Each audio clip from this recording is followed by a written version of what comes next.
गूळ आणि ओल्या खोबऱ्याचा खमंगपणा असलेली अतिशय सुंदर चवीची वऱ्याच्या तांदळाची खांडवी. वडीचं सेट होणं आणि तिचं टेक्स्चर काय सुरेख आहे बघा.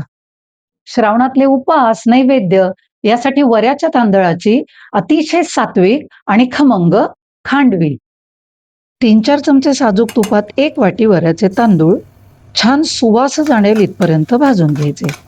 त्याच वाटीच्या मापाने 2.5 वाट्या पाणी आणि 1/2 वाटी तापवून घेतलेलं दूध एकत्र उकळत ठेवायचं.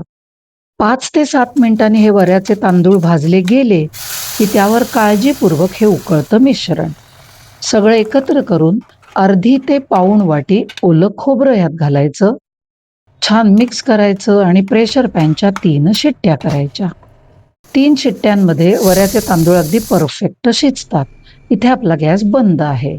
हे बघा परफेक्ट शिजलेत. त्यामध्ये 1/2 वाटी बारीक चिरलेला गूळ आणि चिमूटभर मीठ घालायचं. गॅस पुन्हा चालू करायचा आणि मंद आचेवर सगळा गूळ शिजलेल्या वऱ्याच्या तांदळामध्ये विरघळून घ्यायचा. काय सुरेख रंग आलाय बघा मिश्रणाला.